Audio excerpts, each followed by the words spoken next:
ভাই আমি একটা বিপদে পড়েছি বলে এখন এই জমিটা বিক্রি করতেছি। ভাই জমি যত বিক্রি করবা তা কয় টাকা হলে বিক্রি করবা? ভাই জমি তো আমি 12 লাখ করে কাটা বিক্রি করতে চাচ্ছিলাম। ভাই এই জমিতে তুমি 12 লাখ টাকা কাটা পাবা না, তুমি সর্বোচ্চ 10 লাখ টাকা পাতি পারো। কি কন ভাই, এই জমির দাম এখন 10 লাখ টাকা? বিপদে পড়েছি বলে জমিটা বিক্রি করে দিচ্ছি, একটু দেখেন না কোনোভাবে বাড়াই চাড়াই দেওয়া যায় কিনা। না ভাই তুমি এর বেশি দাম পাবা না, এখন তোমার জমি তুমি কি করবা ভেবে দেখো। কি আর করা যাবে ভাই, এখন একটা দিনা রয়েছে, দিনাটা তো আমার পরিশোধ করতে হবে, যার কারণে জমিটা বিক্রি করতেছি। তা দেখেন আপনি ওই করেই বেচাই দিয়ে নেন আমারে। ঠিক আছে তাহলে তুমি বাড়ি দাও, আমি পার্টি ম্যানেজ করে তোমার ফোন দিবা না। আচ্ছা ভাই ঠিক আছে।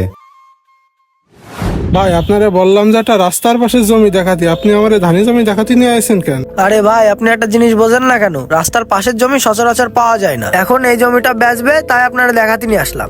এই জমিটা বেচবে ঠিক আছে, কিন্তু আমার তো লাগবে রাস্তার পাশের জমি। তুমি কোনোভাবে দেখো যে রাস্তার পাশে কোনো জমি পাও কিনা। ভাই রাস্তার পাশের জমি, দাঁড়ান ভাই আমার একটা ফোন এসেছে।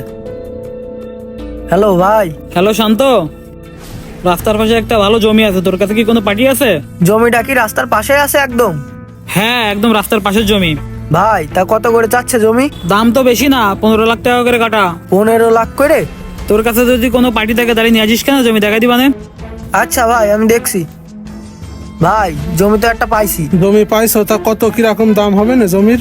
ভাই একদম রাস্তার পাশের জমি, 15 লাখ টাকা করে কাঠা বলতেছে। 15 লাখ টাকা তো একটু বেশি হয়ে যায়, তুমি দেখো কোনোভাবে 14 লাখ টাকায় বিক্রি করে কিনা। আচ্ছা ভাই সেটা দেখার জন্য তো জমিতে যাওয়া লাগবে, তা চলেন জমির দিকে যাই। আচ্ছা চলো ঠিক আছে, আগে জমিতে যাই, জমিটা ভালো করে দেখি। আচ্ছা ভাই তাইলে চলেন জমির দিকে যাই। চলো ভাই, জমি কি তাহলে এইটাই? হ্যাঁ ভাই জমি এইটা, দেখেন পছন্দ হয় নাকি। ভাই জমি তো আমার পছন্দ হয়েছে, কিন্তু দামটা তো একটু বেশি হয়ে যাচ্ছে। ভাই জমির দাম নিয়ে আপনার টেনশন করা লাগবে না, ভাই কুমায় রাখবে না। ভাই আপনি একটু কুমায় সময় রাখেন।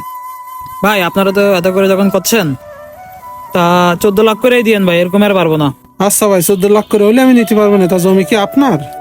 না ভাই জমি তো আমার না, জমি তো আরেকজনের। ও আচ্ছা ভাই, তাহলে তার কাছে চলেন, জমির কাগজপত্র তো দেখা লাগবে, ঠিক আছে কিনা।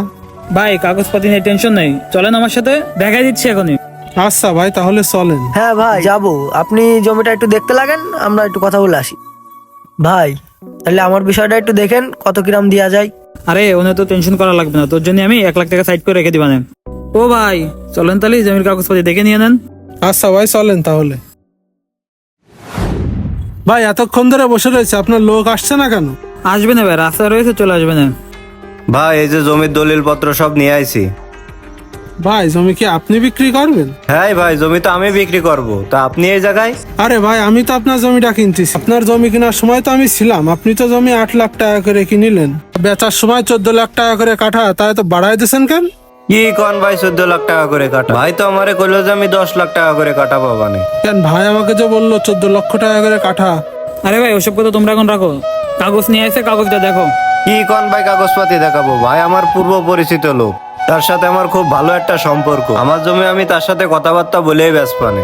তোমরা কথাবার্তা বলে ব্যস্ত, আমার জায়গা কেন এর ভিতরে? আমরা নিজেরা কথাবার্তা বলে বেচবো না, তাছাড়া কি করব? আপনি এই যে 3 কাঠা জমিতে 3-4 12 লাখ টাকা মারে খাচ্ছে, এই কাজগুলো আপনারা কি জন্য করেন কন তো? আরে এই টাকাটাকে আমি একা খাবো? আমার সাথে 3-4 ছেলে পেলে 10-15 দিন ধরে খাইতেছে, তাকে টাকা দেওয়া লাগে না? তারা কি ফাও ফাও কাটবে আমার সাথে? তারা ফাও ফাও খাটবে না ঠিক আছে ভাই, কিন্তু আমরা যারা জমি বেচা কিনা করি, আপনি তো আমাদের কাছ থেকে নিয়ে তাদের কিছু টাকা দিতে পারেন। আচ্ছা যাই হোক, অত কথা বাদ দাও, এখন তোমার কাগজটা দাও, ভাই কাগজগুলো দেখুক। কৃষির কাগজপাতি দেখাবো? ভাইয়ের সাথে আমার খুব একটা ভালো সম্পর্ক আছে, আমি কথাবার্তা বলে আমার জমি বেচপানে। আর আপনারা এইভাবে লাভের নামে মানুষ ঠকায় খায়েন না। ও ভাই চলেন, জমি আপনার কাছেই বেচপানে, সমস্যা নেই।